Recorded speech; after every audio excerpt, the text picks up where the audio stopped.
Well, good evening. Happy Paris Commune Day, comrades. I don't know how many years ago it was. Since 1871, my arithmetic is terrible, but we are here.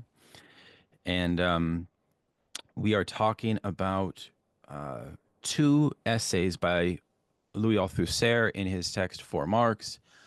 And I think there's a sort of unifying theme to these two essays that we're looking at. The first one is called The Little Theater, the Piccolo Teatro. It's a reference to a theater in Milan, where Althusser is making some what he calls materialist reflections between an Italian playwright, which we'll talk about in a moment, and the famous German playwright Bertolt Brecht. And so the one of the I think the key notions of Bertolt Brecht as a Marxist playwright is this notion of the estrangement effect, right? And the other that is, I think, a very interesting. It was somewhat intentional on my part to assign these two texts because the second text is on the 1844 manuscripts, which I think actually Charles and Andrew and many people here participated in our study group, including Aliyah, on the 1844 manuscripts. And we remember that estrangement takes three or four different forms in the early Marx in this 1844 manuscript. So I want to just say maybe a few things about that, because what Althusser is sort of commenting on is this very strange text. Strange for a few reasons. One, he's basically commenting on this translation of the text into French by a Marxologist by the name of Emile Botticelli. And what we find here is this idea of a Marx prior to discovering the theory of fetishism, or put differently, a Marx who sees political economy as not in a non-systematic way, right? So for Marx in 1844 and 1843, he writes, the critique of Hegel's philosophy of right. And what this Marxologist, who's not translated into English, unfortunately, but I was looking at some of his work, he's a specialist on, he has a famous text, I think it's called The Discovery of Scientific Socialism. And so even more than Althusser, he gets to the heart of like the epistemological break of the early Marx and what sort of defines the novelty of Marx and then of scientific socialism.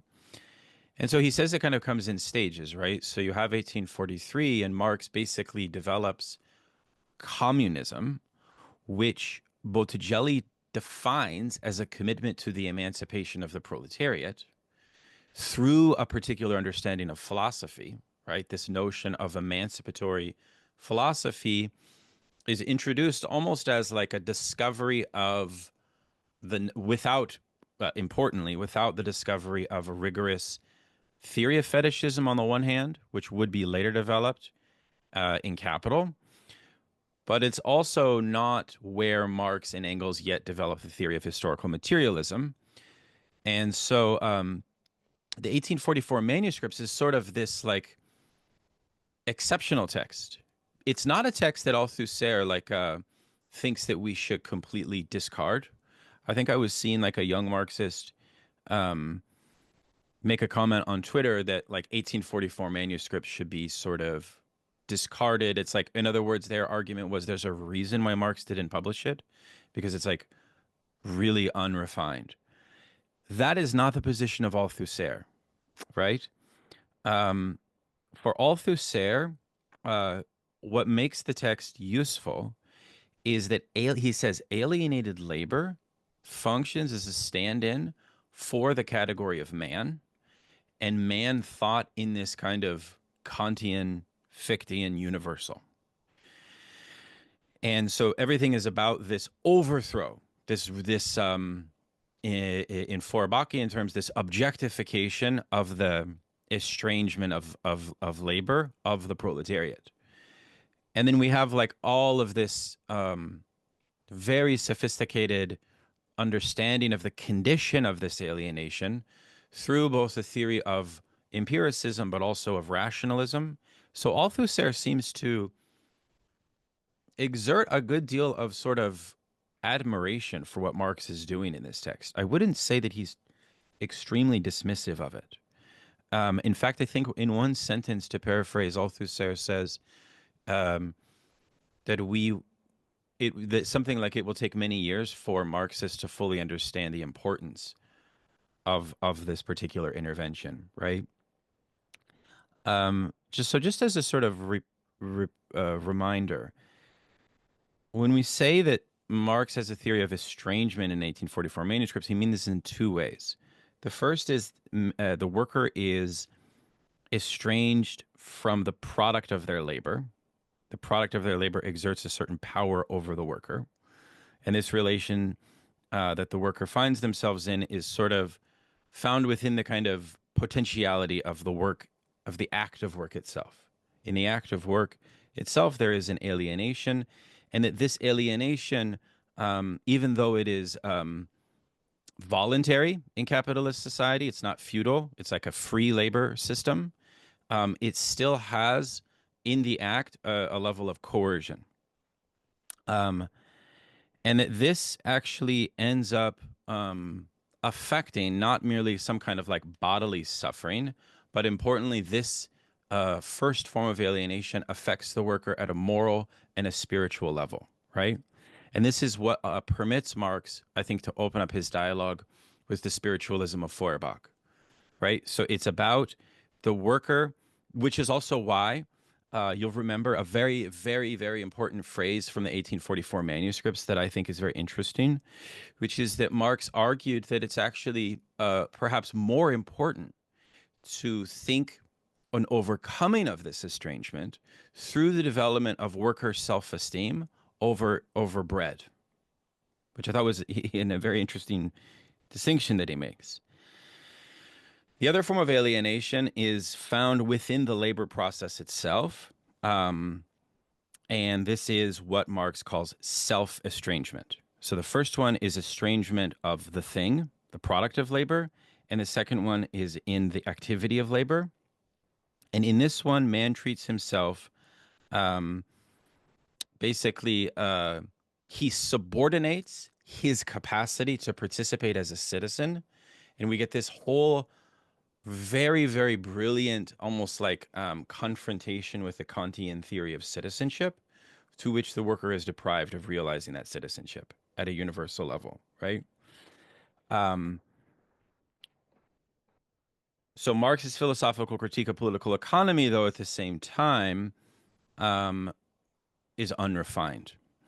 It's unrefined in part because Althusser says that Marx takes political economy at face value, and he does not challenge the conceptual edifice of existing political economy. And and then if you read what Althusser says in Reading Capital, published, I think, 10 years later than this text on 1844 manuscripts, what he says about the manuscripts at that point, and Andrew and I have talked about this before, I think this is an important point, is that the epistemology of 1844 manuscripts is still a conception of estrangement vis-a-vis sight. And Althusser says in Reading Capital that very interesting point that the discovery of fetishism as a higher logic that undergirds political economy portends a completely different conception of how the worker sees the world. So it portends a different conception of worldview and of outlook, right? Althusser says that among the most striking statements in the 1844 manuscripts is that we find a far-reaching discovery that the estrangement and the alienation of the laborer does not only arise from his relationships to the products of his labor, but exists also within the activity of the labor itself. That's those two types of estrangement that I mentioned just a moment ago. And that, I think, is what Althusser loves about the text, right? And I think perhaps, and maybe this is debatable, it is that discovery that lives beyond 1844 manuscripts. That's like the heart of it, perhaps.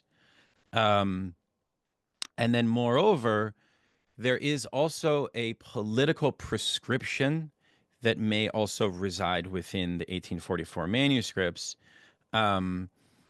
which is that in order for this alienation to be overcome, uh, there must actually be a capacity whereby the worker is capable of gaining a distinct relationship to theory and philosophy. Now, that actually, incidentally, is very much tied, and Althusser mentions this, to Marx's prior intervention of 1842, which is a deeply political intervention, which I've recently written about on the theory of censorship, where it's like Marx is developing this like preliminary or sort of rudimentary theory of power and of the state, right?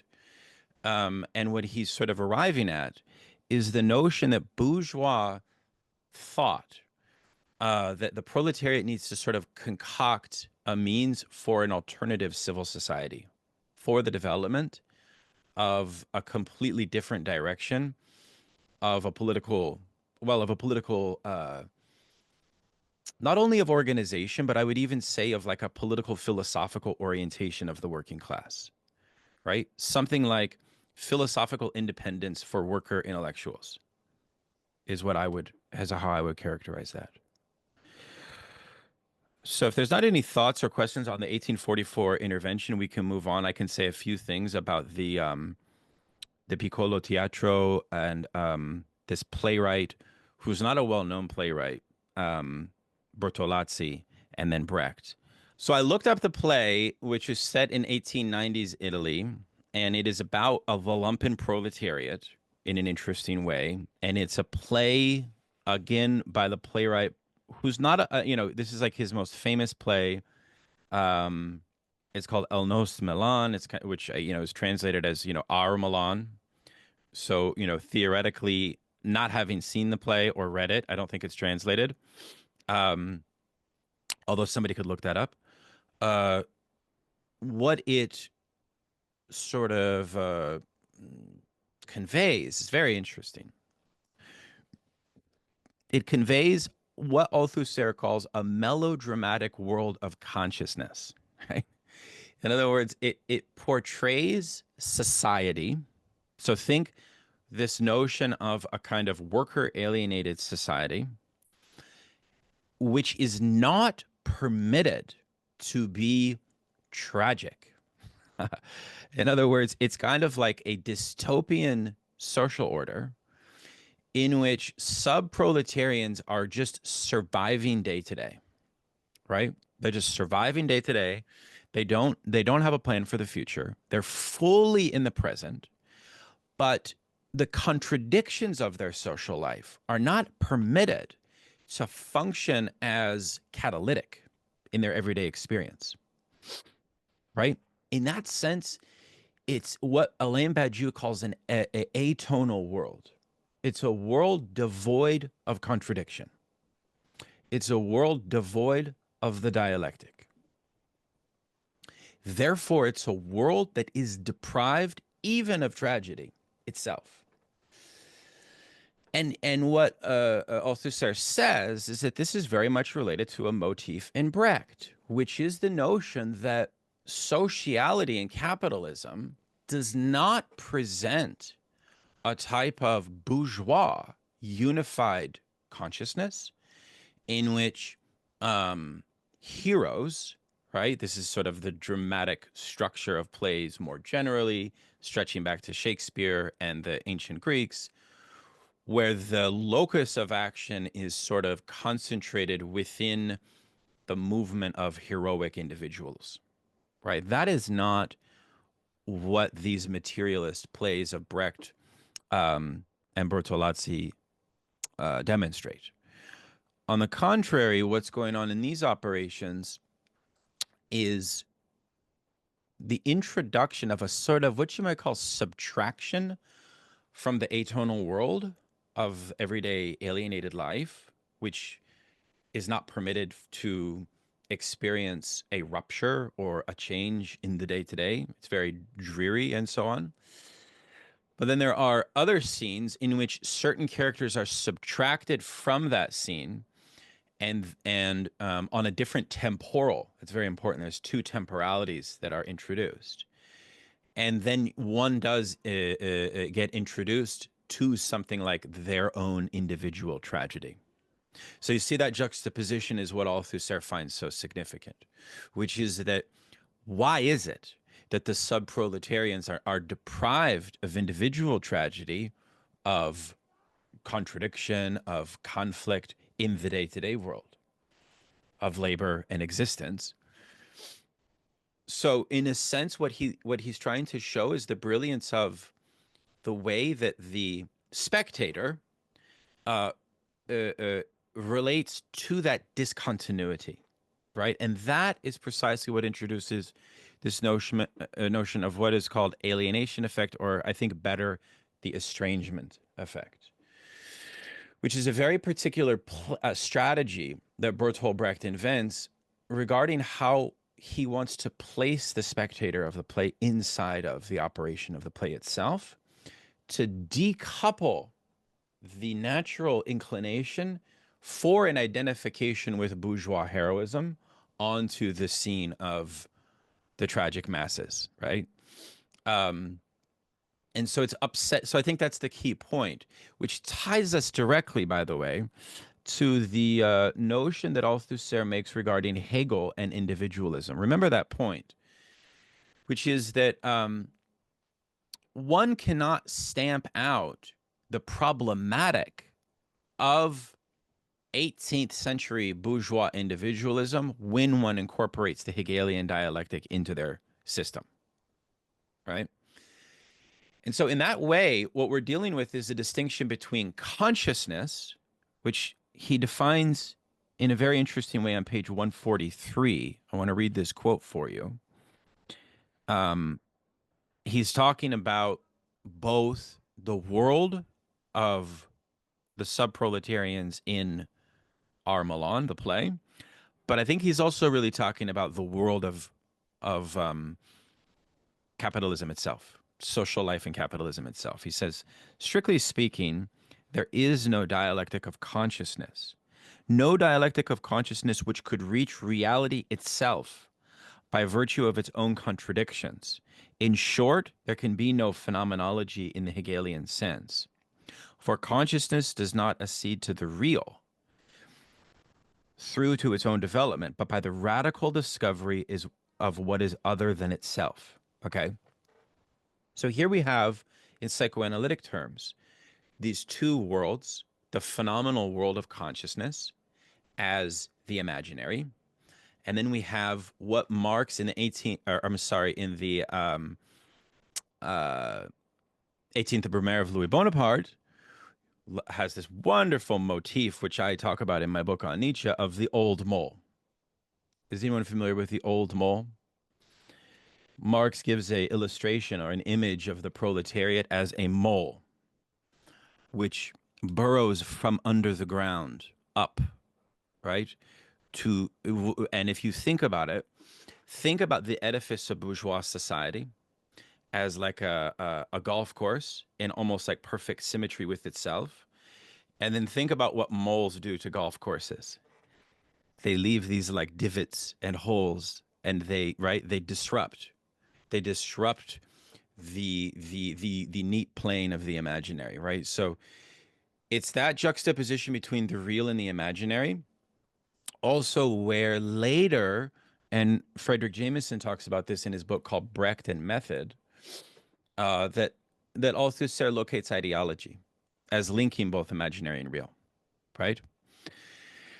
So it is this significant point which will help us bridge to the next week's reading as well on the materialist dialectic, because now we're getting into the heart of actually what Althusser means by dialectics itself, okay? By thinking about these two levels, right? He says that Brecht overthrew the structure of the theater by discovering a method beyond consciousness of the self, okay? Brecht's aim was to present a critique of the spontaneous ideology in which people are basically interpolated. Yeah. And so the idea of this operation of the mole or of the intrusion of the real is the operation of the estrangement effect itself, right? Which is that The real cannot be discovered through the dialectic of consciousness, bourgeois individualism, or you could say humanism. Now we're getting to the heart of what we mean by anti-humanism within everyday life, right?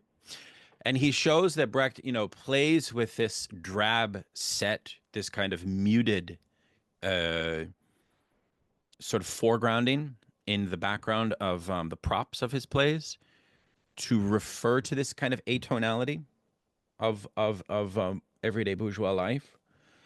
So you see, there's a certain heroism of the masses, because while uh, the heroism of bourgeois individualism is to be eschewed, could we not also argue that the estrangement effect has the capacity or attempts to facilitate through a theory of identification, psychoanalytically, something with like a new identification with the masses or with the collective subject or with the proletariat, right? In Brecht's plays, he said, no character contains the totality of the tragedy's conditions, which is direct linkage back to the other play that I mentioned, the R. Milan, which is that tragedy, like that's actually like a nice definition of tragedy if you think about it, which is a world in which tragedy is not permitted to take place, right? Um, and then he says finally, and then I'll turn it to Conrad. The estrangement effect on page 146 is meant to decenter the identification, to decenter this natural, almost like proclivity that we have of identification with bourgeois individualism, right? So, anyways, those are my thoughts on that, and I quite liked it. Um, Andrew, please. Yeah, I really like the example of the mole that you gave, and especially like how the mole, creates these holes and divots which affect, using psychoanalytic terms, the sort of imaginary plane of bourgeois thinking or bourgeois individualism or consciousness, whatever term you want to use. I think Karatani says something similar about 1848 in the Transcritique, saying that like what Marx discovered, which is different from what is said as like historical materialism, because I think in that text he wants to label historical materialism onto Engels. That what Marx shows is like a sort of quasi theory of ideology or of an unconscious of the workers' movement, and it's like it's interesting to think about it because what you were like using in the psychoanalytic language, it's like, well, what couples the real with the imaginary? Mm, It's a theory of narcissism, right? Bourgeois mm, identification, and then right, from a symbolic articulation of ideology, you have ego ideal, right? And I think like identification is broken. And here I'm thinking about like Rosichner, with these spontaneous groups, which are the ones that are creating these divots and holes. So it's like kind of something interesting right. to think about, juxtaposing like Well, Althusser with Rosichner. yeah, I mean it is compelling because what it sort of indicates is this idea of a kind of kernel which disrupts um, the interrelationship of consciousness. In other words, um, as a sort of form of as Althusser theorizes dialectics, right?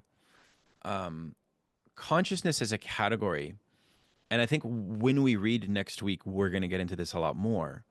Um, does not sort of permit us to think contradictions.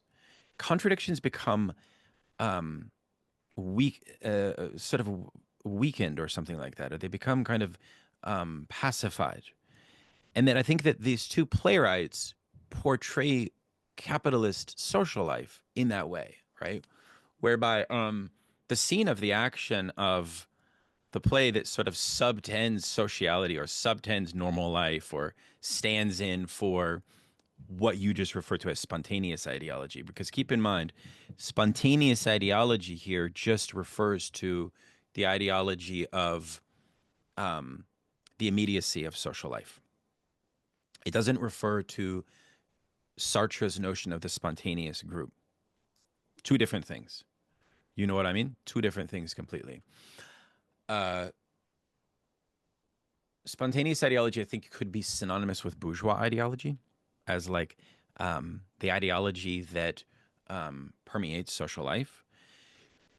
The point is that how can the exception to that be found, right? Where does that exception emerge? And I think what the plays try to demonstrate is that the exception emerges on a different temporal plane. And so, like, in some sense, you could say, and I don't know Brecht's plays extremely well. The one that he invokes, by the way, is called Mother Courage. Some people refer to it as his most famous play. It's set in the 30 Years' War, but he wrote it right at the beginning of World War II. And it is it's a deeply sort of tragic comic play. I've only read the synopsis. I've never seen it. If anyone has seen it, I'd love for them to actually give us a synopsis. Charles, please jump in. Yeah, can you hear me? We can. Um, yeah, this maybe is going to come out of left field, but it's been bugging me about Althusser. This, I put that sentence you mentioned, Daniel, in the chat. It's on page 94 of whatever PDF I've got. Strictly speaking, there is no dialectic of consciousness, et cetera, et cetera. Now that remark, it just seems to really, I don't know, it seems to me to constitute a major shark jumping moment. It's inconceivable. I mean, unless we read it as an admission that Althusser's grasp of Hegel is fundamentally flawed, that his focus on ideology and consciousness, and, you know, he talks about the shade of Hegel, that this is an imposition. Since, I mean, strictly speaking, there is no dialectic of consciousness in Hegel. Rather, there is the experience of dialectic, where consciousness, subjectivity, even the pure concepts of the understanding in the Kantian sense, these are abstractions. And there's a dialectical movement that has consciousness. I mean, anyway, that whole statement, I mean, it seems like he could only make it to the degree that the source of the error is a kind of another shade, and that's the shade of a pre-Kantian metaphysics. I mean, as if there's a real thing, and in itself out there, that a fundamentally disconnected other consciousness could nevertheless encounter via what Althusser calls radical discovery. Okay, so I mean, a lot to unpack in what I'm trying to say. Yeah, that's true. I mean, in his example from Our Milan, the play by Bertolazzi, he refers to some characters as themselves inhabiting the dialectic, but not within the drab everyday world of social existence. So the idea is like, from where is the point of exception? Is the dialectic? Uh, in some sense, it has to be introduced at a different temporality. Is what I'm reading here, at least as metaphorized through these two plays. I'm just Um, I'm just thinking it's all the more weird that it would happen here in this chapter, because this latent structural dynamic that he's all on about, the whole chapter, you know, is this latent structural dynamic he's trying to get at, you know, and the whole chapter, minus this bit where he says that on page 94, could be used to illustrate the structure of the phenomenology of spirit itself. mhm. Right on the page before, on 93, or at least what I've got is 93, he says, the structure is nowhere exposed. Nowhere does it constitute the object of a speech or a dialogue. Yeah, Nowhere can it be perceived directly in the play, as can the visible characters or the course of the action, but it's there, and a production that enables the audience to perceive without their being able to translate this presence directly into clearly conscious terms. Mm-hmm. The audience applauds something beyond them, which may have been beyond the author. Yep. This, in the phenomenology, you've got the whole we see, which is different than what's being enacted in the play. But, it's in the phenomenology, for example, you get this whole business in the preface where Hegel talks about this whole phase of boredom and tedious action, right? And then, a crumbling that left unaltered the face of the whole, which is cut short by a sunburst that in one flash establishes the stuff of a new world. Right. I mean, Well, we've it's also got, I mean, it's also the one way to think about it, obviously, is the notion that the real conditions of the social being, as distinct from what he's calling ideological consciousness, that there is a division there, right? That ideological consciousness um, uh, uh, does not have an internal mechanism unto itself, which would permit um, those primary conditions, uh, which again goes back to my kind of illustration of this real imaginary, or of this split world of the mole. So the play, especially Brecht and Mother Courage, uh, uh, brings that fetishized reality, we could call it, into the forefront for the spectator, and performs an operation so that their consciousness is capable of seeing that for the first time or something, right? So I think it's like a radical claim about how social reality is partial, or in my philosophical language, I say it is nominalist. It's also, I think you could theorize it vis-a-vis a theory of nominalism, but perhaps Nico could jump in and help us with this as well. Sure. So I have really enjoyed this section on talking about the play because it actually reminded me of my own favorite sort of genre and type of literature and TV and that sort of thing, because it's talking about a certain type of social realism, and Marx and Engels, or maybe it was just Engels, I don't recall, were big fans of Balzac, who I've been reading recently, who does that really well. He does that thing of this, like, really putting in a nutshell social classes into certain aspects of people, and having this wide variety of casts. It feels like this is a real thing. It's not just the story of this one particular hero or whatever.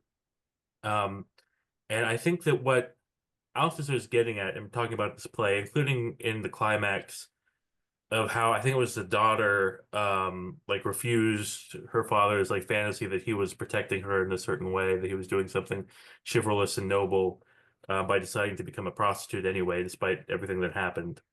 And by doing that, like embracing like this social real of what's actually going on.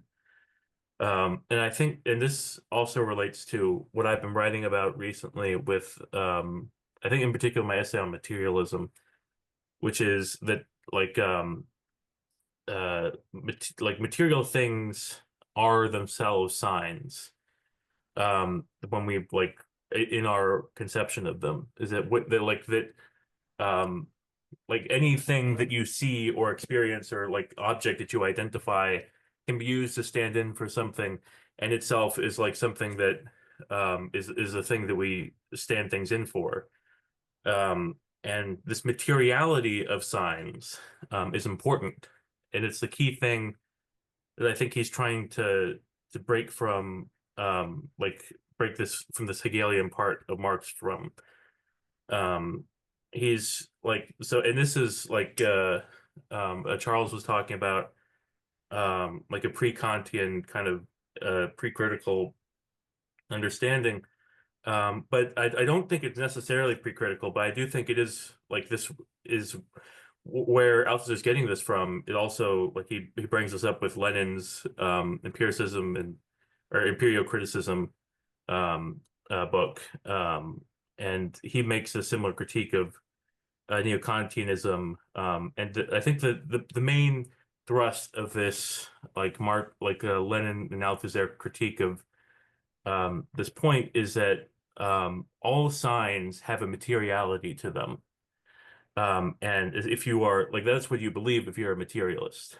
And that means that there are aspects to them that are not necessarily included in the symbolic system themselves, but are nonetheless properties of these signs, and in which through phenomenal experience, we can create new signs that stand in for material phenomenon that was also not included in our consciousness.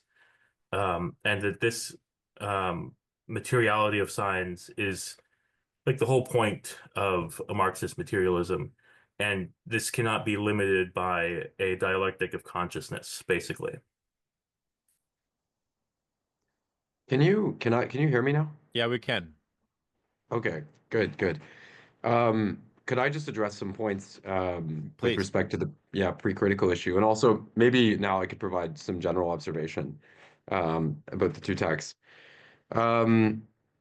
Yeah, I mean, I think with respect to the charge of Althusser being pre-critical, it's very important to understand that he is, I think, quite categorically not functioning within a critical framework, right? And it's not because, he's so, in every respect, he's so naive about how that functions. Part of it is a conscious issue of that, because of the way that he conceptualizes the type of philosophical epistemology that critical thought is so associated with, right? So earlier, Charles, you were talking about, now obviously there are advantages with critical thought, but you were talking about this sort of naivety in a way, right? Like how would you, access reality, right? If not through, dialectic or some experience of phenomenal consciousness, which thereby will become something more than that, of course. And, I think part of Althusser's point about this is that, if you start from that kind of premise, right, you're invariably putting yourself in a position, and in a way, this is why Hegel is like the most sophisticated idealist, right? Because Hegel recapitulates, right, the entire canon of materialism within idealism, right? And therefore he goes as far as I think one conceivably can, right, with a set of framework, which is idealistic in certain respects, to achieving a kind of, synthesis of these perspectives. And of course, we know that Althusser talks about philosophy, deriving from Lenin and early Engels as a kind of trans-historical division between materialism and idealism. But the problem is, like, the thing is that if you start from that premise, you're always going to be on the side of, purchasing philosophical consistency, right, at the cost of what will remain a certain sundering with respect to the external world, right? Well, what I'm saying is that like the move in a way of Hegel, right, is that, and you may have a slightly different conception of this, but the way I would see it is that the move of Hegel, right, is to argue, right, that the division between materialism and idealism is in a sense eclipsed, right? Because it's not like a Berkeleyan idealism, right? In the dialectical movement, one actually experiences these material things, right? And they register. And we see that gesture reprised, right, within people like Jean-Paul Sartre, right? In the way that, but Sartre even more, I think, on the side of a kind of dialectic of consciousness, to be fair. And that also probably explains something about what Althusser is doing here, because we talked a bit before about how when Althusser says Hegel, usually it's a kind of cipher of the things that are happening. So we talked about dialectical materialism and, sort of the dogmas of Stalinism. But I think here, right, when he uses the phrase in relation to the term phenomenology, I'm thinking heavily of existentialism, and in particular, the specific importance that was attached by existentialism to the phenomenology of spirit at the cost of the loss of a certain greater understanding of Hegel's oeuvre. But all I meant to say is that, you know, the thing is, so if you perform this gesture, then, you know, in a way, right, there's always a sundering or a kind of rift, I'd argue, point. And so in a way, this is the thing, like Althusser is actually quite consciously. Where does this sundering come from exactly? Well, it comes from the fact that, you know, if starting from, you know, the experience of consciousness, right, you're going to rise through, you know, various phases of dialectic. You're going to rise through logic and nature, right, to the recapitulation of certain aspects of the phenomenology within the anthropology, right? If we go to the third volume of the Little Logic, right? If you do this, that you can reconstruct in a sense, you know, all of, as I said, all the stages of materialism. But again, you're never able to like from Althusser's standpoint, you would never be able to dispel, right, this initial gesture, which is a precisely critical gesture, right, of starting from consciousness and ascending, right? Critical. Anyway, I guess maybe I should try to write up what my concerns are here and put it in a Discord, because it is kind of strange. But I just feel like Althusser is misreading Hegel, and I've had the suspicion that it's got all kinds of pre-critical metaphysics wrapped up in it, and it sounds like you're confirming that to some degree, that Althusser is rejecting the critical program. Oh, he's a Spinozist. He's a Spinozist. I mean, by his own admission, right? Like, you know. I just read the Grundrisse last year, and to me, it was like the most extraordinary manifestation of Hegelian thought that I've seen in a long time. And so I don't see how it can even transpire outside of the critical. You know, this is supposedly the later Hegel, or the later Marx, you know, and yet here you have, you know, right off the bat, the sundering, the splitting of the commodity into use value and exchange value. And then you get to the chapter on money at the end, and this just extraordinary stuff in the chapter on money that just looks like a recapitulation of Hegel's Kraft and Verstand.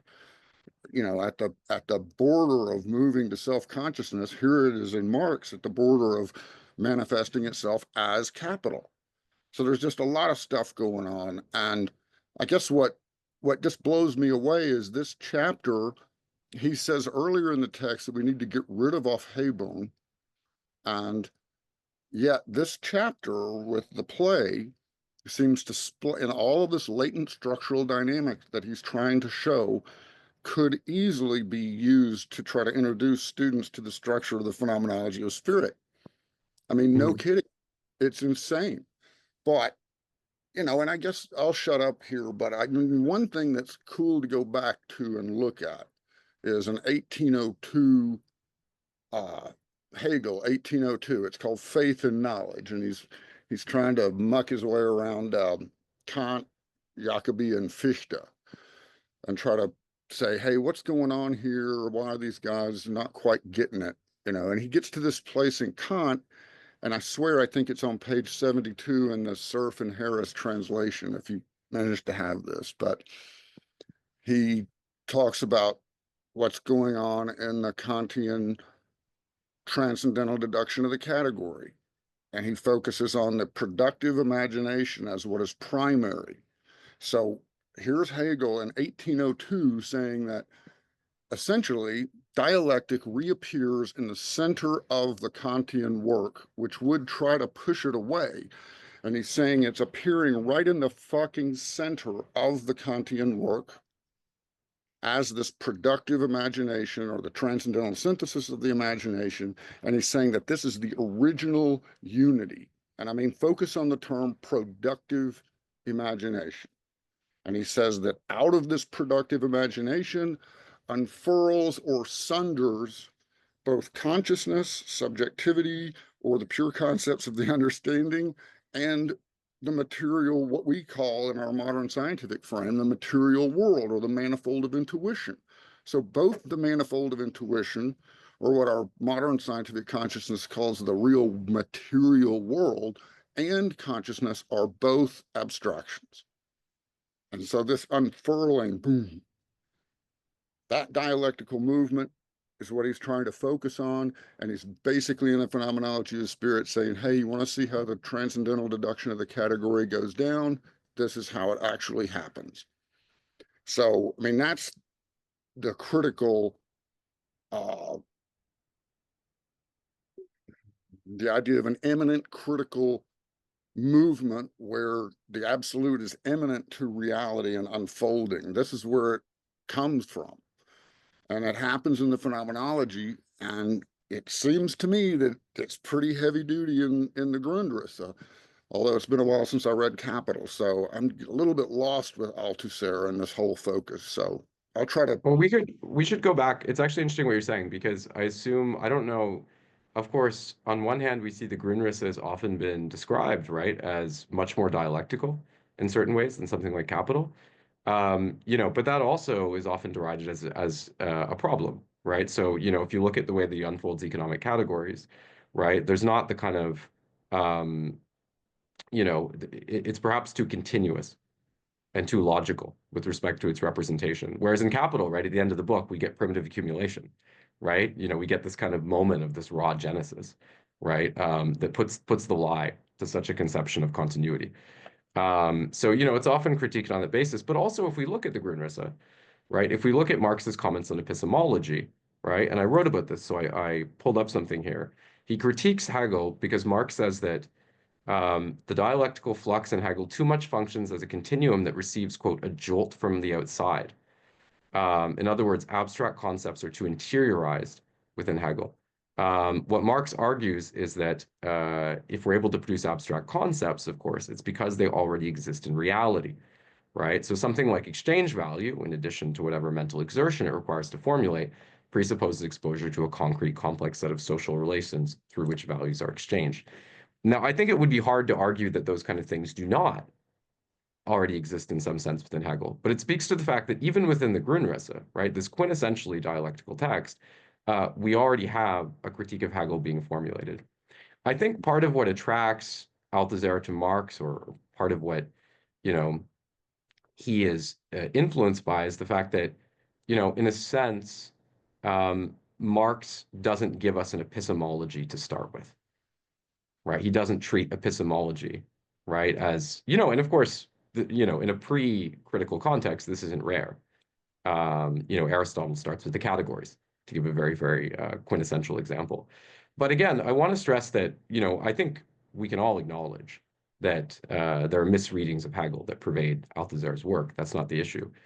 But yeah, no, but I want to say that I think there's actually something quite rich there, right, as well, which is that there's actually this questioning of critical thought that we don't normally get from philosophers, right? Because philosophers always want to, achieve this kind of harmonization, right, as it were, of subject and object, right? Again, typically what we get within philosophy, and maybe it's better to talk in a sense about, the conditions of critical theory or philosophy rather than the specificity of Hegel's oeuvre, because I do think he's talking about something much bigger. What we often get within philosophy is we get, really this attempt to, starting from epistemology, right? We get this attempt to ascertain, comprehend, or do justice to the material world. But this is Althusser's point. Again, if you start from consciousness, right, as your basic point of departure, right, you're never going to get there, right? You're already stuck. Right. And Yeah, so this is why it's that's let me the just whole continue. Let me just continue briefly. This is why, and Daniel said this about spontaneous philosophy, right? We know a few years later he gave a course, right? He said, I only want scientists in my course, right? And part of the reasoning for this, right, was because, what Althusser thought was there is a spontaneous, I mean, in a sense it's a philosophy, but a spontaneous philosophy, right, within science, where they're precisely not putting forth these critical questions, right? They're going to the object first. right? And far from that being something that inhibits the development of that thought, right? Althusser points to that, as being fundamental, right, to the reason that science has been behind so many of the advances, right, that we associate with modernity, whereas philosophy is kind of turned in this closed circle, and critical thought, is in a sense a form of closure on that level. So if you wanted to respond, that's what I have to say. Well, I guess I just think I guess it's begging the question a little bit to say whether it's starting from consciousness, because it's it's not a dialectic of consciousness. It's a experience of dialectic. It's Erfahrung. And consciousness is, in a way, an abstract moment of this real thing, this real productive movement. So it's not starting from consciousness. I mean, it could start from consciousness only to the degree that consciousness is already a product of this real thing. And that real thing is showing itself in these movements. So I don't know. I'll try to work my head around it, but actually it's very helpful hearing all of this, because I suspected this about Althusser, and I was like, surely he can't be invoking some kind of pre-critical metaphysics, but Yeah. be that as it may. No, So, it's really that's really rich. Thank you both for that back and forth. I think we all gained from that. And I do think that Charles, the next week's reading is going to help a lot on the materialist dialectic, especially as we think of this what we're invoking as this like pre-Kantian gesture of Althusser to think what precisely the material kernel, how that disrupts the Hegelian dialectic. And the other thing I'll say before going to Matilda is that, did you notice that in his discussion of Bertolazzi and Brecht, he makes a parallel between like this theory of the mole as like the real force of the real forces of production, which are occluded or fetishized, not visible in spontaneous ideology. Well, he says that is the same for the characters in the play, and that the real would be their experience, which I found very interesting, that he invokes the category of experience in that way. Okay, go ahead, Matilda. Can I just add one thing about 1844 before we continue? I had one Sure. quick, yeah. So again, I think you covered most of it, but I did want to, there was something that was interesting that I noted about this, because one thing when we were talking about on contradiction over determination is the way that, and I think there are different ways to read his characterization of pre-revolutionary Russia. But one way, right, is according to this, principle of uneven development, right? So Russia was, again, like the most advanced and the least advanced country. And I found it very interesting because, it seems as if you were talking about the value that he assigns to the 1844 manuscripts. And I think one thing that we can see here is, in a way, the 1844 manuscripts becomes, in this relative point Marx, he reads it through the principle of overdetermination, right, in terms of the way that it presages the rupture. So he says, on one hand, we see, this bold, right, introduction of new economic themes, right? But on the other hand, he says at one point that, it also represents, in a way, to a point that he's even, threatening to move from Feuerbach back to Hegel, as it were, right? In a way, it's also his most philosophical of texts, right? So it's like, in a way, it represents this revolutionary movement, right, where the new analytic of the economy is established. But then all the forces, right, of philosophy have to gather themselves up, and engage in one kind of final confrontation. But I think this is, there's a kind of misperception around the way Althusser perceives ideology.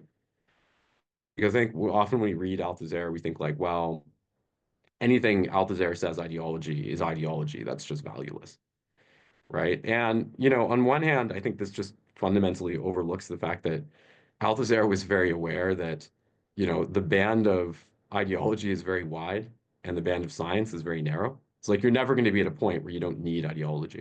I mean, he said this very clearly himself. He's like, you can't have revolution without ideology, right? Because I can defend historical materialism as a science, right? But I can't tell you why you need to politically engage, right? Then we're talking about morality. Then we're talking about things that are not scientizable, right? But also very important to understand that, you know, and of course, quite explicitly after 1967, Althusser relativizes the relationship between science and ideology.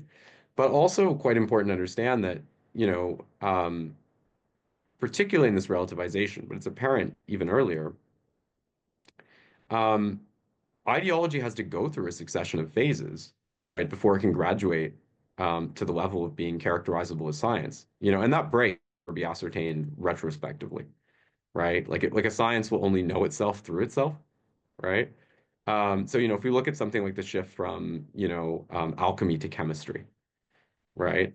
So even if we were to say, well, you know, these earlier texts are ideological in some sense, right? The particular importance that he allots, I think, to the 1844 manuscripts, along the lines of what I was saying about applying the analysis of overdetermination to them, it has to do with the way that this is like a very special moment, right? Because it immediately presages, right? This significant change within Marx's work. So all of that, right? I think Althusser is very, very aware, right? It's vital to go through and study and examine every moment and understand how that came about.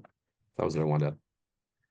Thank you very much. Yeah, it's really radical if you look at 144 through 145 in the conversation about Brecht's conception of the consciousness and recognition in Hegel, and how the estrangement effect that Brecht brings to bear in his plays.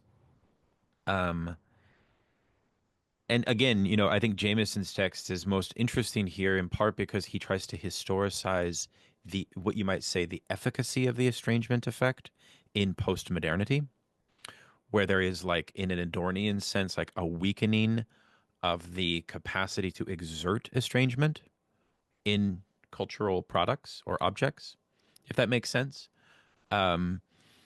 Something like a post-ideological conundrum presents itself, in which the alienation effect is no longer efficacious. Matilda, sorry to keep you waiting for so long. It's okay. I put my hand down. I'm gonna wait for a little bit and think on some things. All right, cool. Nico, please. Yeah, I just wanted to comment on a few things we're talking about, how to go from ideology to science there for a moment, because this was somewhat of the topic of an exchange that I had with some of the people from Geese magazine, that like the obviously Althusser talks a lot about, not necessarily here, but in Reading Capital and his ideology essay, of how ideologies are produced by these various concrete institutions and labors. And the thing that I thought was very important to note is that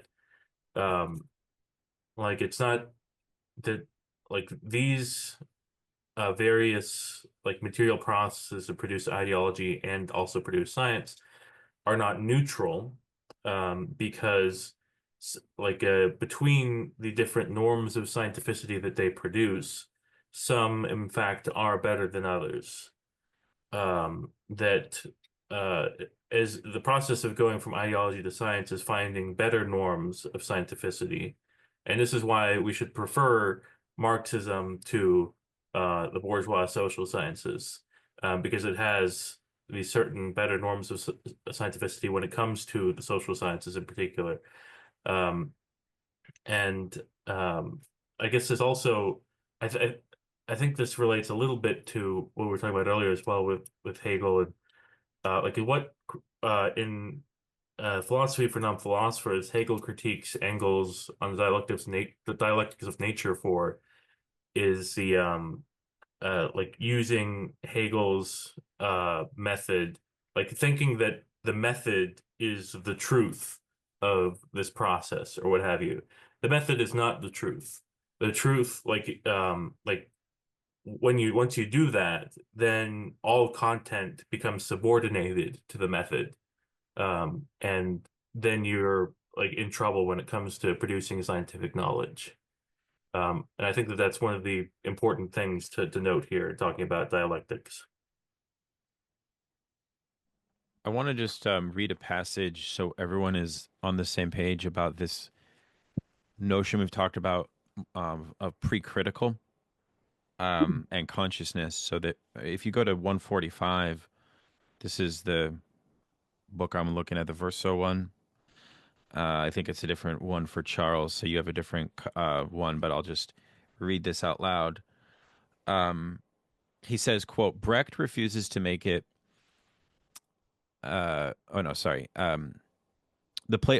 plays are decentered precisely because they can have no center. Because although the illusion-wrapped, naive consciousness is his starting point, Brecht refuses to make it the center of the world it would like to be. That's why in these plays the center is always to one side, if I can put it like that. And insofar as we're considering a demystification of the consciousness of the self, the center is always deferred. It's always in the beyond, in the movement going beyond illusion towards the real. For this basic reason, the critical relation, which is a real production, cannot be thematized for itself. That is why no character is in himself the morality of history. This goes back to my point about bourgeois individualism not being structurally possible, except when one of them comes down to the footlights, takes off his masks, and the play overdraws the lessons, quote unquote. But at that point, he is only a spectator reflecting on it from the outside, or rather prolonging its movement. We've done our best, now it's up to you. It should now be clear why we have to speak of the dynamic of the play's latent structure. It is this structure that we must discuss, insofar as the play cannot be reduced to its actors, nor to their explicit relations, but rather only to the dynamic relation existing between consciousness of self-alienated spontaneous ideology, Mother Courage, her sons, the cook, the priest, and the real conditions of their existence, war in society. This relation, abstract in itself, can only be acted and represented as characters. So anyways, I thought that was a helpful sort of juxtaposition there. If nothing else, to elucidate how Brecht is effectuating this estrangement effect onto the spectator, and thereby disrupting spontaneous, ordinary bourgeois ideology. Has anyone seen this play, by the way, Mother Courage? It's not, it's actually not done in America at all much, unfortunately. I'm not sure why, but it is like one of his most important plays. I haven't seen it myself. Matan, you've seen it. Okay, Charles, a little, yeah, okay. And then, of course, this thing which we talked on a little bit about the theory of identification, I think is very interesting for Marxism. And I've written about this, and I'm publishing an essay on this, which is, Althusser's theory of the imaginary is very, and I don't know if Dhruv is with us. We could perhaps pick up our debate from last time about how he's thinking spontaneous ideology vis-a-vis a Lacanian theory of the imaginary, whereby within that theory of the imaginary, there is also a theory of alienation. And in Lacan's theory of alienation, as Andrew and others and Matilda know, since we study Lacan, there is this sense in which, there is a deprivation of the subject having a touch with like social totality, or with like the totality of the system itself. So there is like a structural epistemological limit placed on the subject, but there's also like a structural sense of misrecognition. This is famously why, if you know Zizek, you know that the fusion of Lacan with Hegel means that the liberal Hegelian project is rendered impossible, right?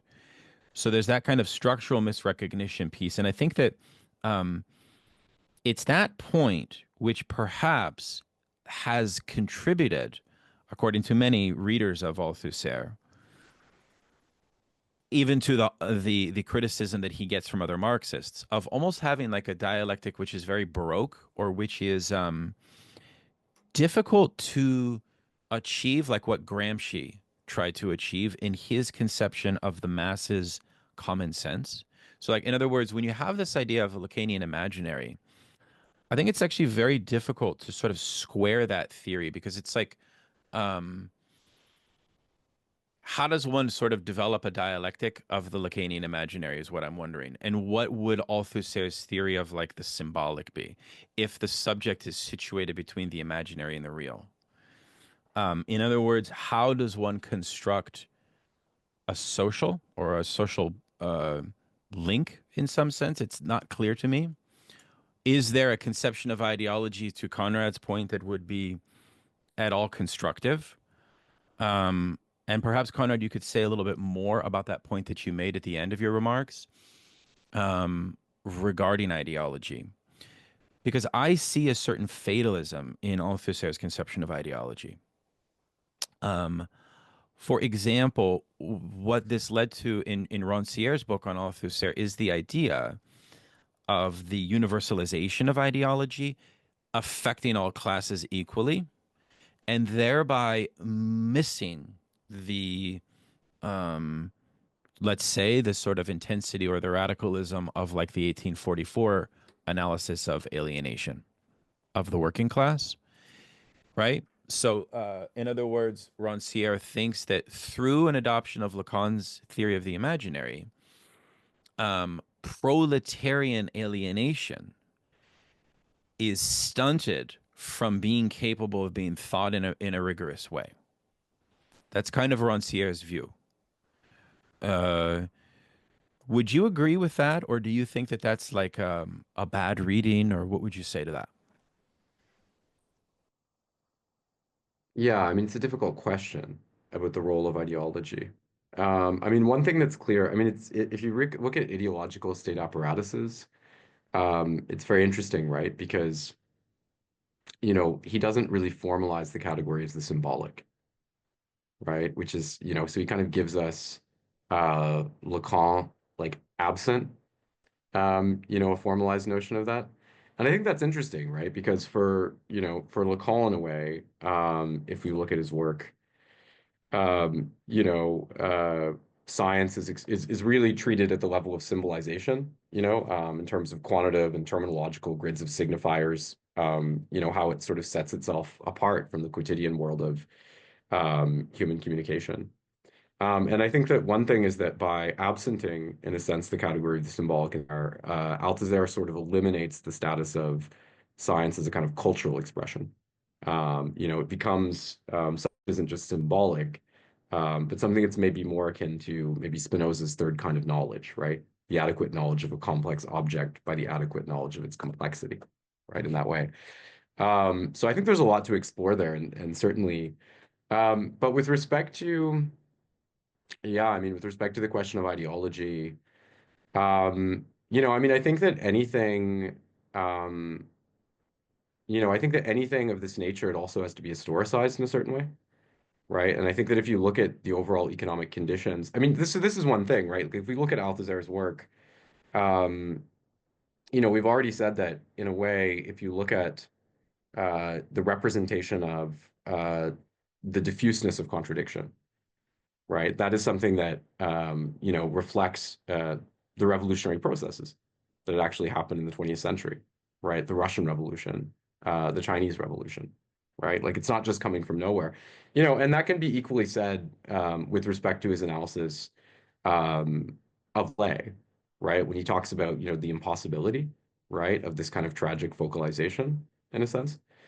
Um, and I think could be said, like, I think we may wish to consider that, um, that Rancière may be right on a certain level, but also that, the way that we experience alienation, you know, or the way that we experience ideology might be quite different in that period. I mean, I'm thinking here of someone like Frederick Jameson, right? And Frederick Jameson, at one point in postmodernism, or the cultural logic of late capitalism, he says, um, alienation is a modernist experience, right? And what does he mean by that, right? What he means is that, in order to experience something like alienation, you have to have something which is not subsumed by capital, right? With which to establish a contrast, right? So, if the world is radically subsumed by capital to the point that there are no enclaves that actually reside outside of it, then what are you alienated from exactly, right?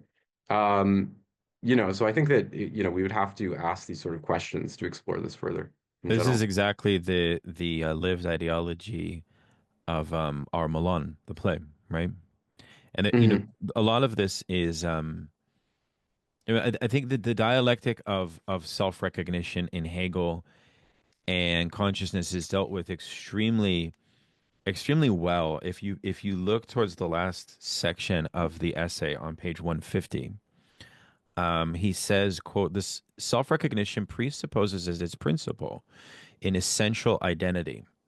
And he's playing with this notion that, well, like, what kind of identification disrupts the spontaneous ideology itself? Is it a psychological identification, or is it something else?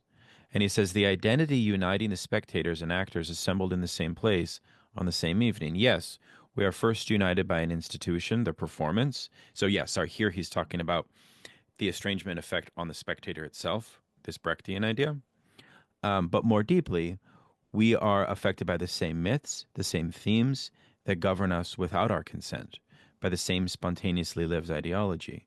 Yes, even if it is the ideology of the poor par excellence, as in El Nos Milan, we still eat of the same bread. We have the same rages, the same rebellions, the same madness, if not the same prostration before a time unmoved by any history.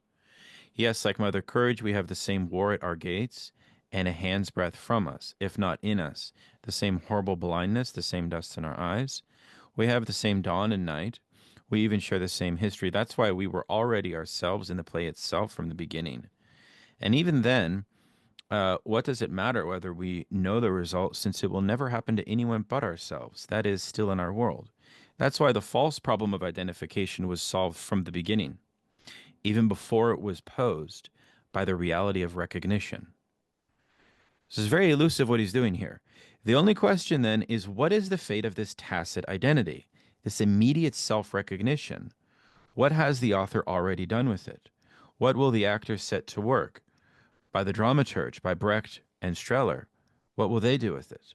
What will become of this ideological self-recognition? Will it exhaust itself in the dialectic of the consciousness of the self, deepening its myths without ever escaping from them? Or will it put us in an infinite mirror at the center of the action? Or will it displace us and put it to one side? So you see the point, which is it's like a spontaneous ideology can remain this transparent mirror in which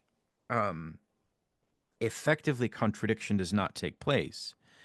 And that is why the intervention of this other temporality, of an introduction of a scene where tragedy is permitted to be shown, where the real is permitted to be shown its effects on us or on the characters, is the only way to displace the otherwise homeostatic world of consciousness. So that's what I'm getting the sense of, which is that the spontaneous ideology is basically not, yeah, it's homeostatic. Yeah, there's something like homogeneous about it or something like that. Or you could say non-dialectical, perhaps. Anyways, it's very rich. But apparently we're not cultured enough to understand it, Nico. That's very humbling. Is this going back to like some kind of lumpen study group theory? Is that what you're going to do next? Are you going to do like what are we lumpen intelligentsia, as E.P. Thompson said? Oh, Matilda, welcome. I didn't see you. Sorry. Hi. Well, we were reading Mother Courage out here in Oklahoma, so I don't know what y'all are doing on the coast. Maybe need to work a little harder. What I wanted to say is that this idea that like it seems like this consciousness through identification that is homeostatic and we can't get out of, and then this displaced one. I think you see this, and his like kind of this repetition that we have to like we have to open the door to the outside world and go out into it and study it. The world of capital, he says that maybe a few times. And I think he sees like the protagonist and Armalan as kind of representing that, and breaking with the melodramatic consciousness of bourgeois ideology that's like imposed. I don't know a ton about his theory of ideology, but I'm curious. But I think all this connects to the 1844 manuscripts. Sorry, I actually have a friend who's trying to put on a production of Mother Courage. So it's still being enjoyed in these parts, where the overdetermined contradictions, the weakest link is actually in Oklahoma. That's what I got when I read Althusser the first time a few years ago. I was like, you could really make a joke out of this. Okay, but what I'm trying to say is that in the 1844 manuscripts, his point is that if you kind of think back on it all, Marx accepts kind of bourgeois political economy as like a fact. And he says that, and what the main fact for him is that like the more the workers work, like the more dominated they are. So it's kind of this just like the relative gap in the classes like grows the more that the proletariat participate. Oh, that's nice. I'm distracted by the chat. Sorry about that. I'm being accused of being... great. Okay. Okay. Please continue. Sorry, Matilda. What I'm trying to say. Conrad's fault. Conrad. What I'm trying to say is that something very similar is happening in his interpretation of the 1844 manuscripts, where he tries to create a basis of the insights of bourgeois political economy. He tries to understand what's the origin of private property, and he says that it's alienated labor. But what I think Althusser is perhaps rightly pointing out here is that that by putting this conception of a human at the basis of political economy, you're trying to do a phenomenology of the alienated laborer to almost like deduce all of the concepts of political economy from that. And that is his objective, is kind of this phenomenology of political economy that he thinks that the bourgeois political economists haven't achieved the real basis of their science. And that by placing alienated labor at the origin, he falls back into this, Feuerbachian problematic, and he places philosophy at the basis of things. And so if you imagine, like Marx is trying to get to reality, he's trying to get to capital, but he's doing it by unraveling through this dialectic of the alienated labor all of the categories of political economy. You could see how Althusser is going to say, oh, this is going to be the exact same problem where you're not going to be able to get out of this dialectic. It's homeostatic. It's not going to lead you to reality, Like Marx thinks he's established, he has like these crazy visions that he's established some crazy foundation in the 1844 manuscripts, which is very enjoyable, but it is very philosophical. And I perhaps see a point there that Marx's project in 1844 manuscripts is not going to reach reality. And that's why I think he thinks it's like the opposite. He's at like Marx is furthest away from himself at that moment because the basis of his attempt towards reality is philosophy, something very abstract or something. Mm-hmm. Yeah, I think you hit it exactly. And it's well articulated in what is an otherwise very short text.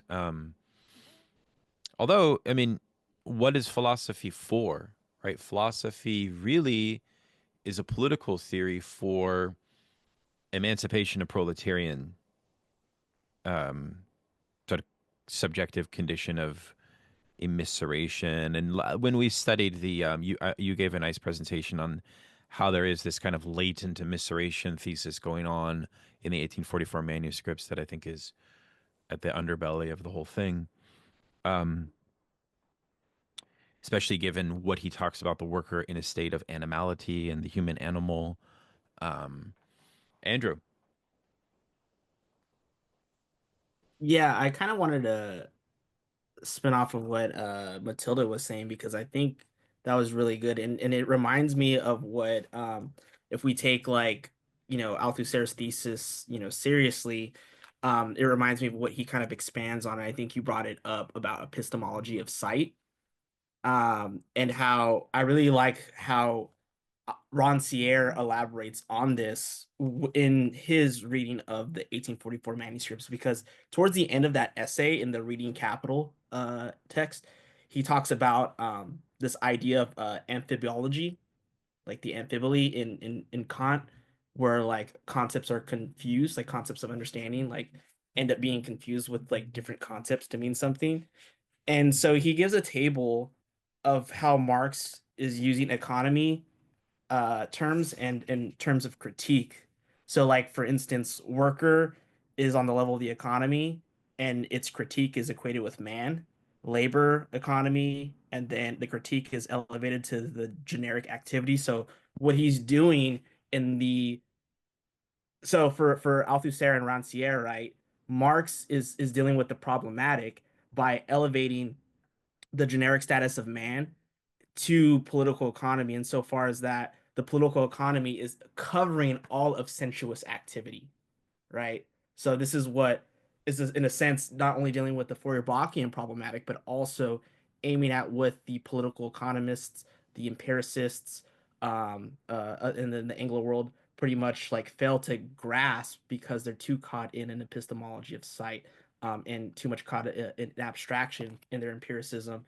But he moves on from like this amphibiology to critique and signs in Capital to show how Marx's mature writings in Capital are in a sense more scientific, because rather than dealing with what Matilda was talking about, man as the center, laws of motion, but laws of motion that are not visible, but rather remain invisible in a sense that they're conditions of possibility. So like the way that Capital's movements and motions are. So I thought that was like pretty interesting and maybe could elucidate and give some highlights on like, what we're dealing with. Yeah, that's very interesting. I mean, I think, Althusserians tend to really think that Losurdo is quite vulgar in his understanding of Althusser's abandonment of the dialectics of recognition, we could call it, and thereby humanism. And I think it would be an interesting question for us to ask, especially after we read the next essay on materialist dialectics, the extent to which that might have some validity, right? Regardless of how vulgar the claim may be, that in other words, what is the theory of the liberation of humanity in Althusser? And does this is there something missing in the dialectics of recognition that he otherwise abandons? Right.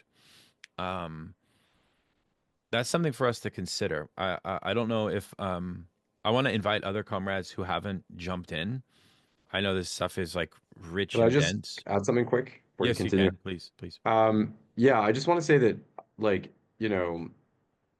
I think that, Lasordo makes a few points against Althusser. Of course, it's important to remember that I think that Lasordo himself is a kind of Crypto-Althusserian in a certain sense. We were talking about this because there's an interview actually with Lasorda where he talks about how his first text that he wrote and published in like 1970 that actually dealt with the young Marx.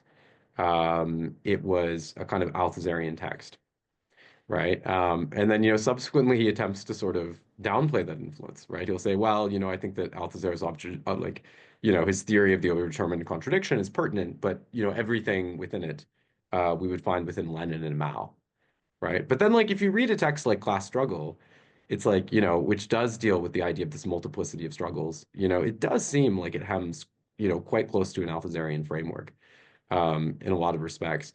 So does that mean that Daniel Tutt is a crypto-Althusserian? Interesting question. I will allow the audience to Well, reflect on that themselves. exactly. I mean, I think part of what's nice about what we're doing is sort of upsetting the spontaneous ideology of the contemporary left and their false fetishization of master intellectuals. Given that we are like a kind of para-academic outfit, whatever you want to define us as, uncharitably, forget it. Like, let's not even do that. But the point being is that how is it possible that we can pivot in ways which would otherwise be like criminal? How can we take Yeah. Althusser just as seriously as we take Lacerda? When like we're supposed to have all of these sensitive attachments to these thinkers, and when you fuse them together, that is supposed to be taboo. I think part of what we're doing is sort of questioning why should that be taboo? And like why not actually like read differently these thinkers and maybe let go of some of these perverse attachments to them that perhaps is a reflection of a youthful form of thinking philosophy and itself is a form of identification, which I don't chastise anybody for possessing. I myself have possessed it for sure. But perhaps what we're also trying to do is break down those sort of stereotypes about how thinkers can relate to one another. Does that at all make sense what I'm saying, or am I just like speaking like a madman here? No, Now, that's totally valid. And I feel like with Althusser in particular, like the Althusserian project, um, you know, in a sense it failed, right? Because it didn't accomplish this sought for redefinition of the politics of the PCF. And then the Cultural Revolution, which it was so attached to in a lot of respects, failed. And, in the wake of that, or even, around that time, of course, Perry Anderson publishes a short book on Western Marxism, right? And, he places Althusser within that canon, right? And I feel like since then there's been a strong tendency, to associate Althusser with, the history of Western Marxism, as it were, right? And on that basis, people could point to, him as harboring certain elitist characteristics. Again, we've talked about, the relationship to pedagogy being like a tricky one. Though I also think, again, and I've said this before, when it comes to, you know, perhaps certain dimensions of Marxism, which have been historically deployed to defend chauvinism, when it comes to the generosity with which he welcomes people, into the study and redefinition of Marxist theory, I think there's a lot that's profoundly anti-elitist in it as well. But this is just to say that, in any event, it's sort of been, Althusser has sort of been symbolized in a certain way, within our current discourse. And I do think it's kind of funny because I think it's a little bit hard to fathom, from the standpoint of the present, right? When Yeah. Lasorda is so frequently cast as, the sort of vulgar outsider sullying the storied tradition, right? The fact that there Right. really is an affinity and there really is a link. But I wanna add here when it comes to one of the critiques Lasorda makes of Althusser, and there are a few, but one of the critiques that he makes is that, um, in a way, when you discount the thematics of recognition, you fail to understand the motivations that would have driven third world struggle. And part of I think is connected to the idea that there's like this real power to humanism in those contexts, and the call for humanism, precisely because of the processes of dehumanization that had been so pervasive, in the colonial world. And, you know, certainly I understand that. And of course, we could talk here about some of the deficiencies with Lasordo's own account of recognition, which Roberto Finelli, for example, is criticized for focusing too much on the philosophy of right and too much on the system of needs, right, rather than the themes of the phenomenology and the logic.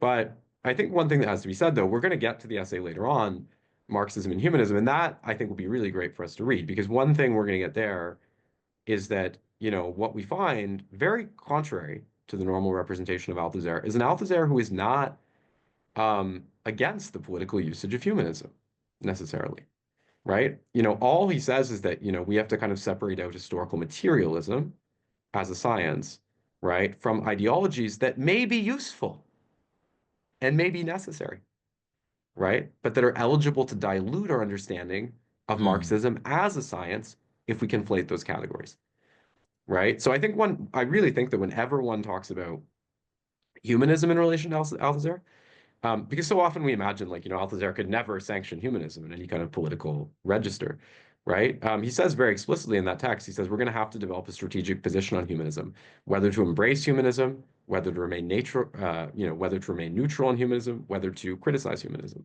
right? So he leaves that open because he acknowledges, you know, in a sense, the autonomy and dignity of the political in a way that I think, by the way, really presages Badiou, right? The sort of desuturing of Yeah, philosophy and politics in that way. definitely. Drew, welcome. Welcome to our group.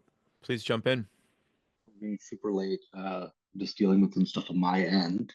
I'm not going to say too much, but I'm going to maybe point out a few things. First of all, again, I'm going to just go on from a theme from last time, which I emphasized, which is this is an essay from a special issue on Bazin. So this is an article from L'Esprit from 1962 December, and that article is published in a special issue of L'Esprit that year, which is dedicated to André Bazin, who was a notable Brecht playwright who advocated for kind of a realism. The article actually has a dedication which is left out of the book version. And that is to a guy called, just one second, let me pull it up for you, Giorgio Streller. So, that's left out of the book. Giorgio Streller was the guy who helped set up something called the Piccolo Teatro. And what's really important about that is that it's a break actually from Bazin style reproductions of this play. So what's interesting is I think someone mentioned. So first of all, the other thing is, so what's interesting to say here is that there's a kind of a break there. Streller's version of Brecht, which he does in 63 again. So before this essay comes out, after this essay comes out, is that Streller is known for two things. One is a highly minimalist version of Brecht, like heavily stripped out, and I'll talk about that in 1 second. The implications for that for Badiou, specifically Alessandro Rousseau. And number two, Brecht is the only person that Althusser ever talks about twice. So lectures on twice. So first of all, this article, and then again in 68. He does another one. He actually goes to Italy, speaks at the Piccolo Theater. You can find his speech there in Montag's book on the second it's called Notes on Brecht, I believe. It's very rare that Althusser ever talks about art, but the Brecht is the only one he talks about twice. So that's one. And what's important there about Piccolo Theater is that people like Rousseau are heavily inspired by people like Rousseau are heavily inspired by the Piccolo Theater.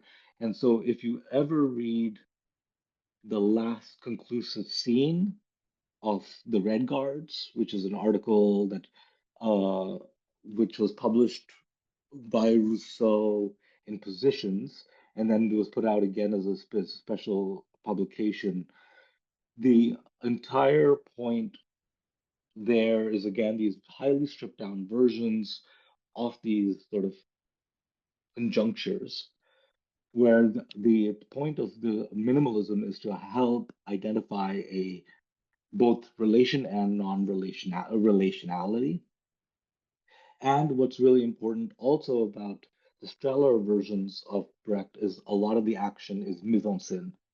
So this is an intervention that Streller makes in his versions of Brecht, which is something that, if you notice in the article, Machiavelli also makes a big deal about, is the idea of the mise en scène, that which occurs elsewhere, a displacement, a décalage.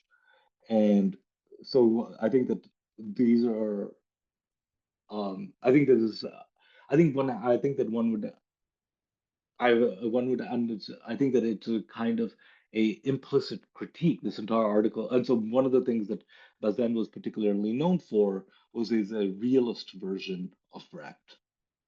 And but I think that you would I've not done the work, I'll just be very honest with you. Like, these are some preliminary thoughts, but there's a fair bit of work one actually has to do, which is to look at how Bazin's Brecht differs from Streller's Brecht, and what then Althusser is picking up on.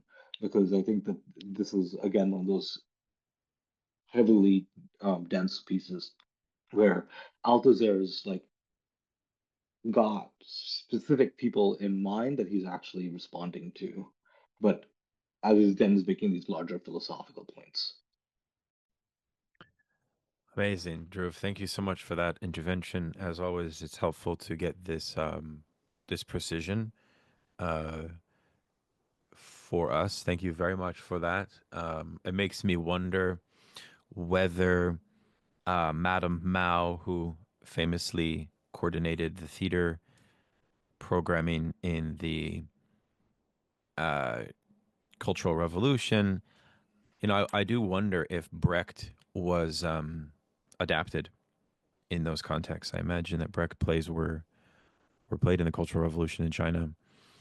But yeah, Alessandro Rousseau is a good reference point. Mao and the Red Guards is a very good reference point. Thank you for that. Kolia, how are you? Please jump in.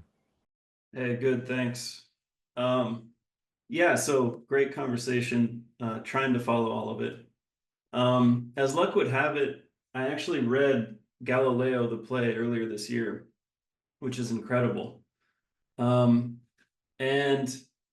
I think that what we see at the end of that play, I'm not going to give away spoilers, but it's an excellent ending, and I think it relates well to our conversation here. Galileo's protege encounters some children playing a game, and the game is quite cruel, and he explains why the basis of the game is actually wrong. It's based on a falsity. And the kid he's talking to is like, oh yeah, you're right. I can see why we were wrong about what we thought.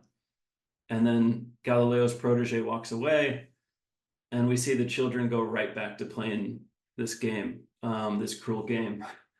Sorry if that's a little thin. I didn't want to give away too many details there. But I think that what we see here is an instance of, first of all, the castration of Galileo, the hero, because what we recognize is that the scientific truth here is not enough, that there's something going on beyond, the discovery of some natural proof that is preventing the common sense from absorbing it. And I think that Galileo is quite clearly not just the character, he's not just representing Galileo, but he's also representing Marx. And I think that what this tells us is that Marx himself, in his discovery of historical materialism, it gives us this beautiful science to work with. But the general principles of Marxism have proven to not be enough, right? To wage a struggle over the common sense to make them the truth that everybody recognizes. And I think the end of the play gives us a nice, look at new scientific objects, which Galileo did not work on, which are the common sense, I think, and jouissance. This game these kids are playing is clearly very excessive. It's mean, and it's kind of it relates to the contradictions in the common sense, the way that common sense contradicts truth. There's something there that actually people enjoy. It's not just a question of conquering the lie that is ideology. And these new objects, I think, require their own treatment. And I like that Althusser recognizes the unconscious as, a new continent of knowledge, as well as historical materialism. And so, someone brought up, what is the task of intellectuals? I think we need to relate to these objects, jouissance and the common sense, as objects with their own logic. And we need a practice of philosophy, to put it in Althusser's terms, that relate to these facts. And I've been, it's been nice to read a little bit about Stuart Hall's work on his relationship to the study of the conjuncture, because the conjuncture involves all of these overdeterminations, right? The way that the common sense operates, the way that jouissance is in service of capital, for instance. And, the intellectual has to engage with all of these different objects and their relationships and come up with an idea of what is to be done. And here, I think, is the danger for us, because what we respond with can never be true. It can only be just. This is something I got from Jean-Jacques Lasserre, who, he's doing a Marxist philosophy of language. He likes Lenin's use of the slogan as kind of the language of the proletariat. But it can never be true. It's always a guess, right? So it's only going to be as good as just. And I think that's kind of the risk of being a communist intellectual, is to settle for what is only just. Maybe I'll leave it there and see what some people think of that. I wanna jump in there, and this really touched on something I was writing the other day. The story of Galileo, as narrated by Brecht, or in general, is an enormously powerful story, right? And I think that part of what we don't sometimes, when we talk about his sort of discovery of Jupiter's moons and this kind of thing, um, with respect to Venus and all this. One thing like that people don't really understand is, like, Galileo didn't just discover like heliocentrism, right? All he did was he really observed certain problems, right, within the geocentric model, right? But the problem was that to actually make sense of heliocentrism as a larger theory would have required like a whole development of a physics that wasn't developed at that point. Because Galileo sits at like the beginning of science as we know it, right? So it put him in this really impossible position, right? Because of course, as he was eventually called upon to defend himself with respect to this, and there were other systems like that of Tycho Brahe, right? That could, which mixed actually geocentric and heliocentric elements, that could perfectly explain a lot of the discrepancies that Galileo described. So he was on the path of something very big, right? And he kind of knew what he was on the path of, right? But he couldn't actually justify it in that moment. So when he goes to the church, what does he do? Right? He tries to use theology to justify himself, right? And of course Galileo, talks about the moral compromises associated with this entire process, but like there wasn't even a scientific culture to do this, right? Like it's like at that time, like, scientists didn't map out, all their experiments in this way, right? Rather, if they would use the experiments to find something, and then if they were trying to justify it, they would go say what like a 4th century monk said, and then said, okay, well, that's why. So the thing is, like, you had a scientific method that didn't have an actual institution in place to support it. And I bring this up because it's actually interesting in How to Be a Marxist in Philosophy. One of the very common ways that Marxism is discredited as a science, is to say that, we know the old Popperian, right? Marxism isn't falsifiable, right? And Althusser has a very interesting response to this. And what he basically says is that, like, you can't know, right, whether something is, falsifiable, right, before you start out. Like, science isn't something like you're like, at the moment of its conception, you can kind of, okay, that's falsifiable or not, right? Like, initially, this is the point. Galileo's theory was not falsifiable, right? Now, Popper himself tries to work around this a bit when he discusses Galileo, but this is a fact, right? He put forth a kind of abductive hypothesis, right? And then got, caught up in this really terrible political sequence when he was, unable to defend it. But Althusser's basic argument is that, you're never going to know, in the moment of its conception, right? That scientificity can only be established retroactively through science itself, right? So how does mathematics function, right? Mathematics works upon the manipulation of mathematical objects. There's a kind of autoreferentiality associated with science in general, right?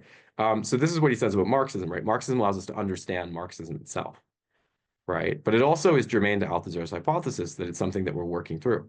Now, of course, we could object here and we could say, well, of course, Galileo was eventually proven right when they discovered stellar parallax, right? Like, empirically and demonstrably in the 19th century, right? It's like 1830s, they discovered that. So it's unlikely to imagine someone walking around in like a, coming around in a lab coat, in 200 years. I proved Marxism. I was right all along, right?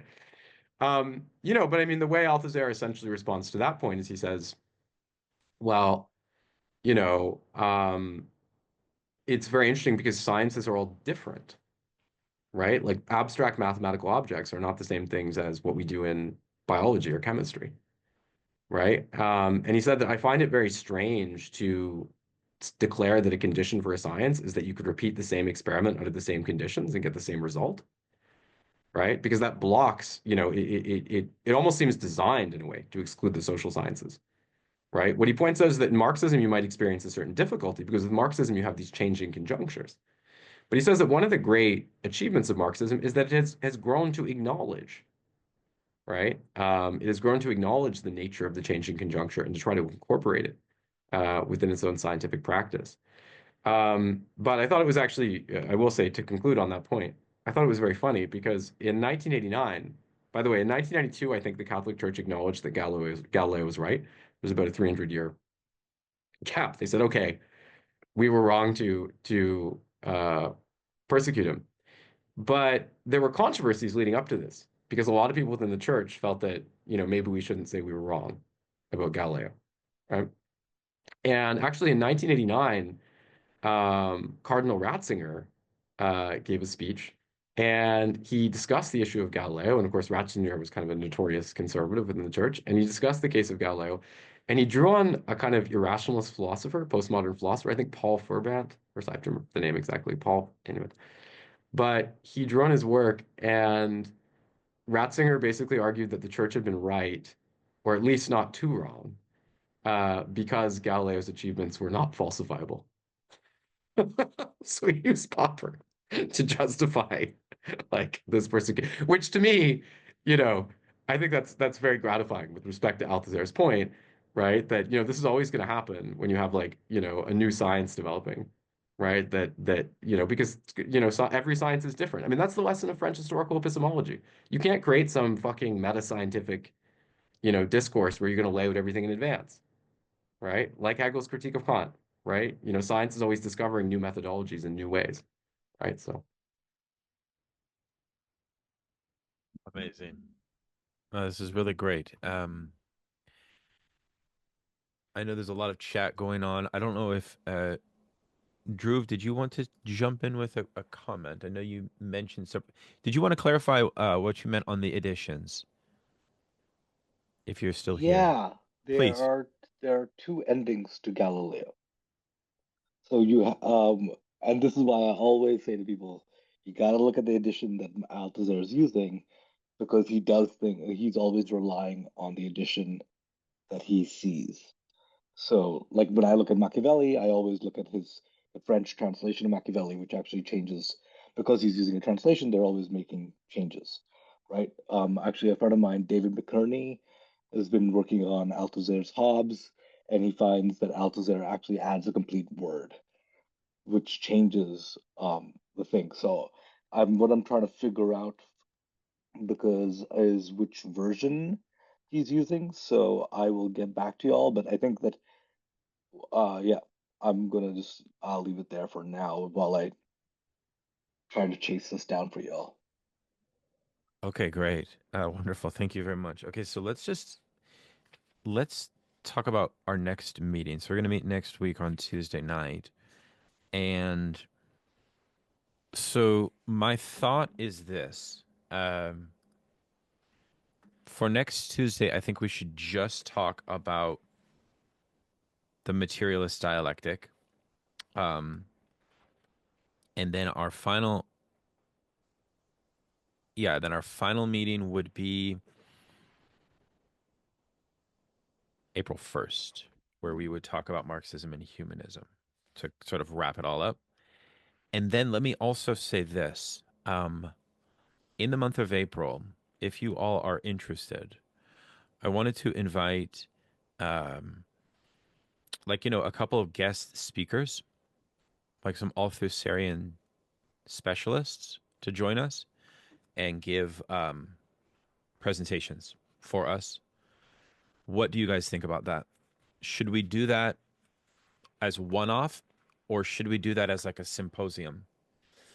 One merit to a symposium structure would be that all of us could present as well.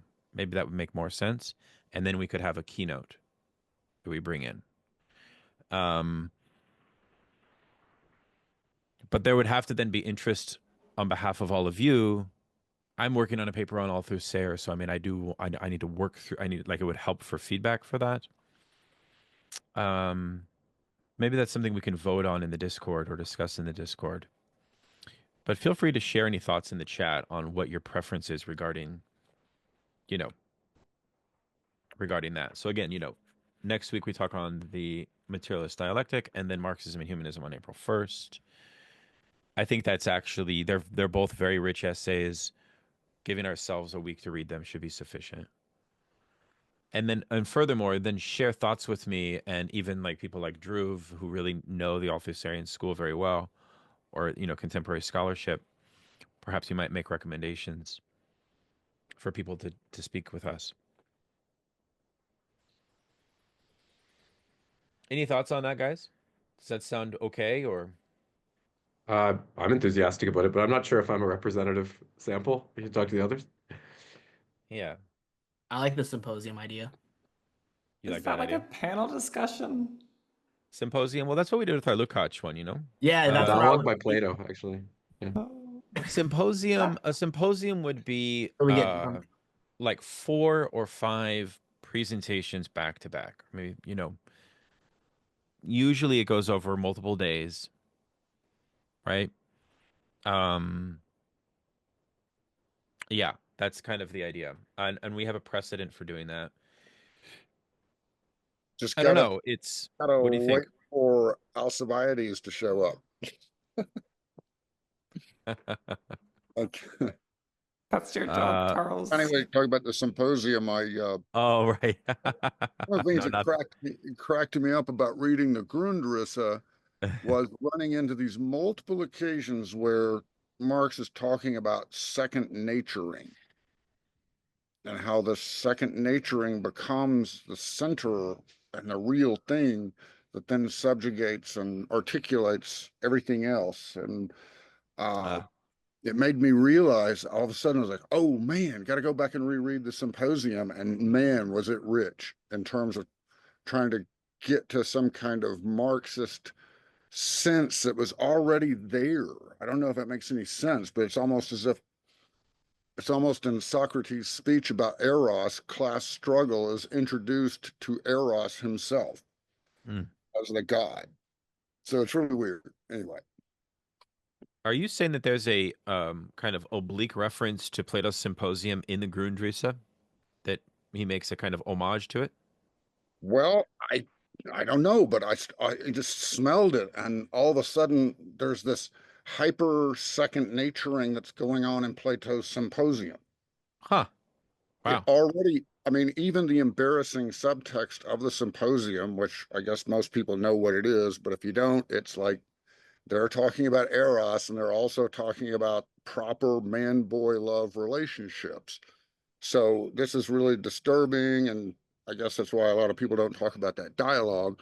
But if you think about it, already, there's this ancient practice in Greece, and it's not like they didn't have wives and children, but there's this weird romantic play of eroticism. And so Huh. this already at the beginning is a second nature.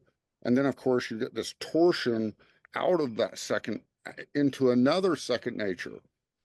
So the whole thing is about a torsion from one second nature to the development of another. It's like philosophy itself is being ripped out of that, and then you get this, even in the terms of the structural dynamic we talked about in the essay today, where I know that I got this.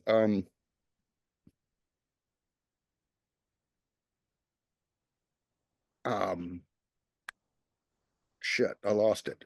Anyway, you get this. Oh, I know what it is. In the speech about Eros, where Socrates tells a story about being told a story by Diotima, you reach this fullness in these discourses, right, leading up to that speech.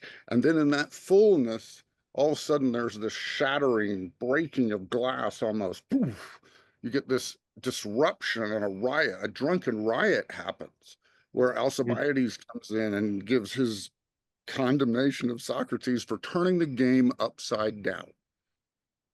So it seems like second naturing is ever present in the Symposium. Huh. Charles, please join us in the Discord and share these passages with us so we can read about that. I think many of us would be deeply interested in that. But look, I think we're going to break right now. Put some thought to what we want to do. I think symposium might be a little too onerous. Maybe we just invite like a scholar. I know Pangiotis Sotiris with Historical Materialism Journal has an interesting book on the philosophy of Marxism in Althusser, something like that. And It's called rethinking. It's called Philosophy for Communism. Rethinking. yeah, philosopher. Thank you. So that might be nice to get him in here to address some of these works that we've been talking about. I just wanted to say two things. Please. One is Periodis is awesome. He's a good friend. Him and I have been arguing about Althusser for nearly 15 years now. So it's good. Number two, so yeah, I definitely recommend.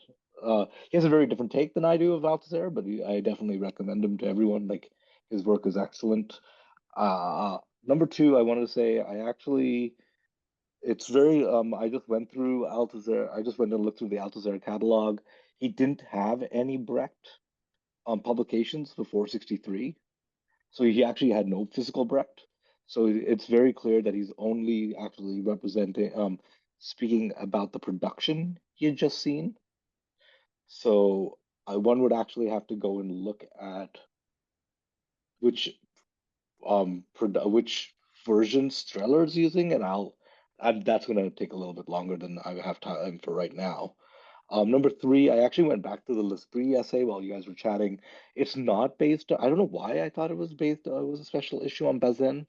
I think that he's maybe responding to a previous issue of L'Esprit, which is a special issue of Bazin, and so he's responding to that. So I just wanted to correct that because I don't like to get these things wrong. But yeah, so the three things I wanted to say is, yeah, get Paniotis. Paniotis is awesome. I would also recommend to use Stefano Pipa. Like in my mind, Stefano Pipa and Paniotis are like at the front, and of course, Vittorio Morfino. Those three are the people I would strongly recommend you Yeah. ask as you invite. All three of them are excellent. I would regard them to be three best When can scholars we or not. when can we get a hold of your new work on Machiavelli and the barricades? That the manuscript is due in 2 weeks as a revised version. Okay. I'm still working through it Okay. because I'm having to make but yeah. So but I mean I would definitely not put myself in the same category as those three. I mean No, I'm we a don't hack. we don't work I'm we a don't I'm a categorize hack that in way. comparison to my friends. But No, that's fine. but I would say those three you should definitely invite. Number Sure. two, I just wanted to make a correction that is that he's not publishing in a special issue of Bazin, and number three, he's just looking at this live version of Streller, and that's why he keeps saying Streller throughout the article, is because he's literally recounting what he just saw. Mhm. So and I think that if anyone is interested in theater and sort of I would go down that direction, is to actually look at that Italian version, which is shown in Paris, and which it's interesting if you notice actually in the footnotes, he says Streller's version got panned by the Parisian theater scene. They didn't like it. And so in some ways, this is Althusser defending this production that he's gone and seen and is being panned by the Parisians. Like, I'll just read it to you for 1 second. For Marx, he says, sorry, just 1 second.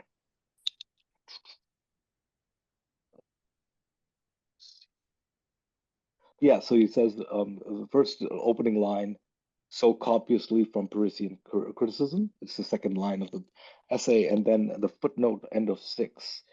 The 6th footnote, he says, was not Bertolazzi rejected by the late 19th century Italian bourgeoisie and forced into failure and poverty? And here in Paris in June 62, was he not condemned along with Streller without a real hearing by the leaders of Parisian public consciousness, whereas a large popular audience now accepts and recognizes him in Italy? And it's largely because Althusser is defending a very particular version of how this is being produced, and which is against Bazin's idea. And this goes to how Bazin is sort of himself part of what would be considered kind of the cinematic realism, but also a kind of